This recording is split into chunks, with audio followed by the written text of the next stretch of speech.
Hello साथियों, good morning, जय हिंद। मैं आकाश तिवारी आप सभी बच्चों का स्वागत करता हूं ऑनसेट एग्ज़ाम के चैनल पे। सभी बच्चे, जितने भी बच्चे एसएससी जीडी की तैयारी कर रहे हैं, सभी लोग जल्दी से क्लास में जुड़ जाएंगे। आज के सेशन में साथ ही हम हिंदी का मॉडल पेपर 49 डिस्कस करने वाले हैं, जो कि पिछले साल एग्ज़ाम में पूछा गया क्वेश्चन पेपर है। इस सेशन में साथ ही हम हर बार की तरह 20 प्रश्न का डिस्कशन करेंगे। आपको सभी प्रश्न का कमेंट में राइट आंसर करते हुए चलना है। सभी साथी एक बार सेशन को लाइक ज़रूर से कर देंगे और शेयर कर देंगे अपने सभी साथियों के पास जो एसएससी जीडी की तैयारी कर रहे हैं, ताकि वो बच्चे भी जल्दी से क्लास में जुड़ जाएं। तो चलिए बच्चों, हिंदी का क्वेश्चन नंबर फर्स्ट देखते हैं। क्वेश्चन नंबर फर्स्ट आपके सामने आ गया है। सभी बच्चे ध्यान देंगे कि आपको प्रत्येक क्वेश्चन के लिए मात्र 10 सेकेंड का टाइम दिया जाएगा।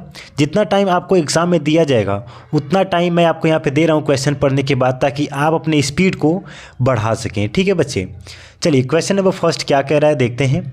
सुंदरी के लिए पर्याय शब्द निम्न में से क्या होगा? भामा, सुदर्शना, वनिता या फिर रानी?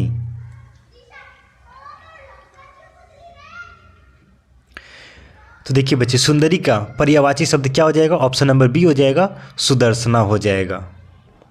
क्वेश्चन नंबर 2, शीतल का विलोम शब्द क्या होगा? दाहक या फिर उष्ण, पावक, छायक या फिर भक्षक?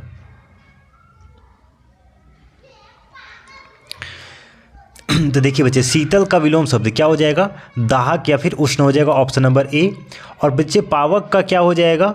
जल हो जाएगा। क्या हो जाएगा? पावक का जल हो जाएगा। छायक का कोई विलोम शब्द नहीं होता। और भक्षक का क्या हो जाएगा बच्चे? रक्षक हो जाएगा।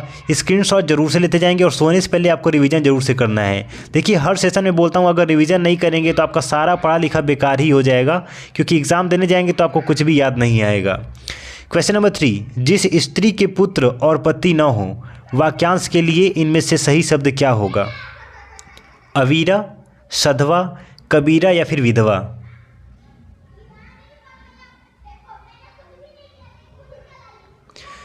देखिए बच्चे, जिस स्त्री के पुत्र और पति दोनों ना हो उसको क्या बोलेंगे? ऑप्शन नंबर ए, अवीरा बोलेंगे। और सधवा किसको बोलते हैं बच्चे? जिसके सिर्फ पति हो। क्या हो? जिसके पति हो, यानी कि क्या बोलते हैं? सुहागिनी हो, उसको सधवा बोलते हैं।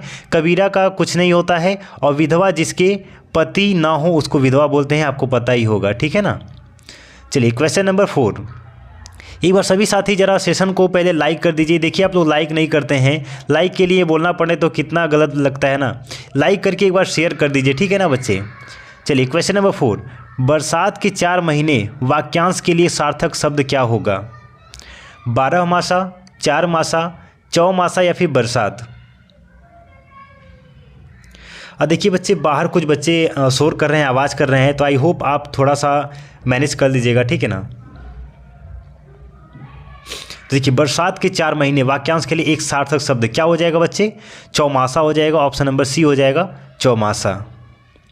चलिए क्वेश्चन नंबर 5, शाश्वत शब्द का विपरीतार्थक शब्द बताइए। शाश्वत का विलोम? अमर्त्य, अकिंचन, क्षणभंगुर या फिर अनश्वर?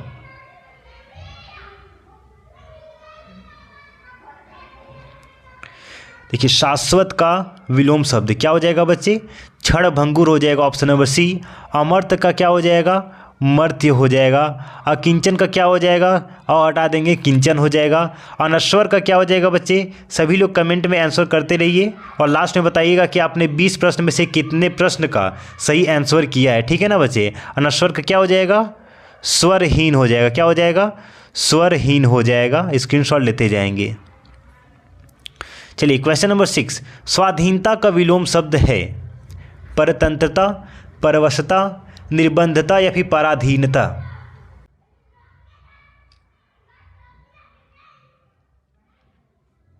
तो देखिए, स्वाधीनता का विलोम शब्द क्या हो जाएगा बच्चे? ऑप्शन नंबर डी, पराधीनता हो जाएगा। और देखिए, परतंत्रता का क्या हो जाएगा? स्वतंत्रता हो जाएगा। क्या हो जाएगा? स्वतंत्रता हो जाएगा। परस्वता का क्या हो जाएगा बच्चे? आत्मनिर्भरता हो जाएगा। क्या हो जाएगा? आत्मनिर्भरता हो जाएगा। और देखिए, निर्बंधता का कोई आपका विलोम शब्द यहाँ पे नहीं मिला है, ठीक है। चलिए क्वेश्चन नंबर 7, निम्नलिखित शब्दों में से कौन सा शब्द अनेकार्थी शब्द है? मेंढक, मुद्रा, बोरा या फिर मोती? अब देखिए कितना आसान सा ये आपका सवाल पूछा गया एसएससी जीडी में। देखिए मेढक का कोई अनेकार्थी शब्द नहीं है, ना बोरा का है ना मोती का है। मुद्रा को हम क्या देखिए अनेकार्थी शब्द क्या हो जाता है, रुपया भी बोलते हैं, डॉलर भी बोला जाता है, यहाँ पैसे भी बोले जाते हैं। तो मुद्रा के कई सारे रूप हैं, ठीक है ना, तो ये अनेकार्थी शब्द हो जाएगा। क्वेश्चन नंबर 8, सभी बच्चे ध्यान देंगे। देखिए आपका जीके का पिछले साल एग्जाम में पूछे गए प्रश्न का डिस्कशन डेली शाम को 7 बजे इसी चैनल पे कराया जाता है, तो चैनल को सब्सक्राइब करके रखेंगे। नीचे दिए गए शब्द के लिए उचित वाक्यांश दिए गए विकल्प में से चुनिए। अलौकिक किसे कहेंगे? जो इस लोक का न हो, जिसका अस्तित्व अल्पकाल तक रहे, जो इस लोक का हो, या फिर जो कम बोलता जानता हो। तो बच्चे अलौकिक किसको कहेंगे? ऑप्शन नंबर ए हो जाएगा, जो इस लोक का न हो उसको अलौकिक बोलेंगे, और जो इस लोक का हो उसको क्या बोलेंगे बच्चे? लौकिक बोलेंगे। क्या बोलेंगे? लौकिक बोलेंगे। यानी कि अलौकिक का विलोम शब्द क्या हो जाएगा? लौकिक हो जाएगा। चलिए क्वेश्चन नंबर 9, लंबोदर शब्द के लिए उचित वाक्यांश है। जिसका हाथ लंबा हो, जिसका उदर लंबा हो, जिसकी गर्दन लंबी हो, या फिर जिसका उधार लंबा हो। देखिए इसका आंसर आपका ऑप्शन में ही दिख रहा है। हाथ होगा नहीं, गर्दन होगा नहीं, उधार होगा नहीं, जिसका उदर लंबा हो, लंबोदर कहते हैं। लंबोदर किसका पर्यायवाची है, जरा आप लोग कमेंट में करके बता देंगे तो। चलिए भ्रांति का पर्यायवाची क्या होगा? संदेह, भ्रम, धोखा, या फिर संभ्रम।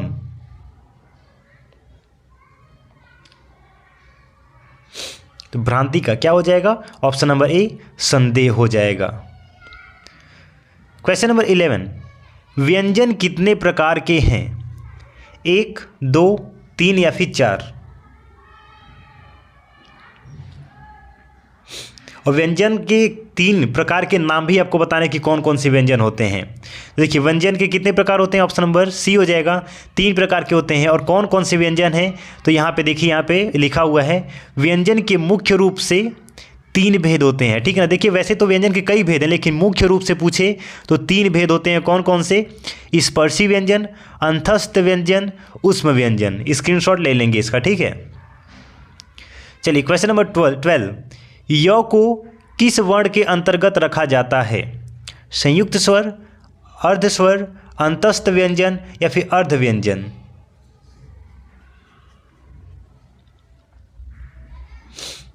तो देखिए बच्चे, य को किस वर्ण के अंतर्गत रखा जाता है? तो ऑप्शन नंबर सी हो जाएगा, अंतस्थ व्यंजन के वर्ण में रखा जाता है। और अंतस्थ व्यंजन में और कितने वर्ण आते हैं? तो देखिए याद रखेंगे, य, र, ल और व, ये किस में आते हैं? अंत्यस्थ व्यंजन में आते हैं। किस में आते हैं? अंत्यस्थ व्यंजन आते हैं। स्क्रीनशॉट ले लेंगे इसका। चलिए सभी बच्चे एक बार सेशन को लाइक कर दीजिए और शेयर कर दीजिए। व्यंजनों के अंत में हलंत लगने पर उसका मान कैसा होता है? आधा, चौथाई, तिहाई, या फिर संपूर्ण। सभी बच्चे ये भी बताएं कि हलंत को कैसे लगाते हैं। तो देखिए बच्चे, हलंत लगने पर किसी भी व्यंजन का मान क्या हो जाता है? आधा हो जाता है। और हलंत को कैसे लगाते हैं? किसी भी व्यंजन पे अगर हम ऐसे कर देते हैं तो हलंत हो जाता है, ठीक है ना। चलिए क्वेश्चन नंबर 14, ग का उच्चारण स्थान कहाँ से होता है? तालु, मूर्धा, कंठ, या फिर ओष्ठ। जब भी आपसे उच्चारण वाले क्वेश्चन पूछे जाएं तो आप उनको बोल के प्रैक्टिस करिए। देखिए ग ये कहाँ से आ रहा है? आपके कंठ से आ रहा है। कहाँ से आ रहा है? कंठ से आ रहा है। ऑप्शन नंबर सी आपका राइट आंसर हो जाएगा। देखिए कंठ से आने वाले कुछ वर्ड यहाँ पे मैंने आपके लिए लिख के लाए। देखिए कंठ से कितने वर्ड आते हैं। कंठ से बोले जाने वाले वर्णों को कंठ वर्ण कहा जाता है। कंठ से बोले जाने वाले वर्ड ये रहे, अ, आ, क वर्ग पूरा आता है, क से लेके अंग तक, क, ख, ग, घ, अंग और ह। देखिए ये सारे वर्ड आपके कहाँ से आते हैं? कंठ से आते हैं। स्क्रीनशॉट ले लीजिए और इसको याद कर लीजिए, ज़्यादा नहीं है। अ, आ, क, ख, ग, घ, अंग और ह। ठीक है बच्चे। चलिए क्वेश्चन नंबर 15, इन्हीं जयचंदों के कारण देश पराधीन हुआ।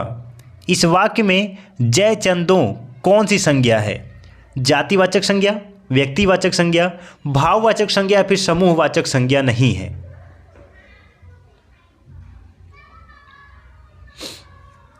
देखिए इन्हीं जयचंदों के कारण, देखिए जयचंदों में कई लोग आए होंगे, महिला भी होंगी, पुरुष भी होंगी, उसमें बूढ़े भी होंगे, जवान भी होंगे, बच्चे भी होंगे। तो जयचंदों में कौन सी संज्ञा आ जाएगी? जातिवाचक संज्ञा आ जाएगी। कौन सी? जातिवाचक संज्ञा आ जाएगी।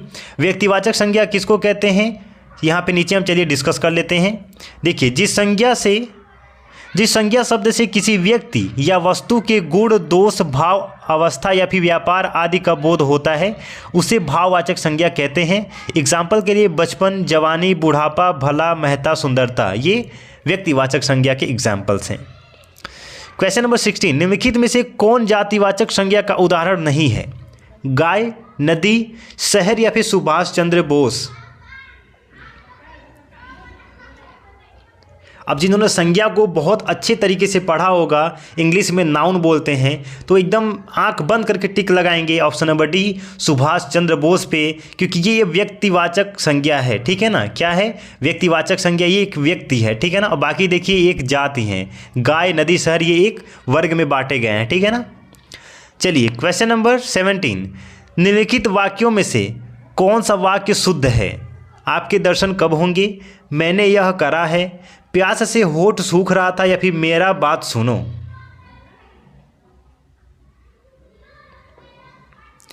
देखिए मैंने यह करा है, ये पूरा पढ़ने में गलत लगा है।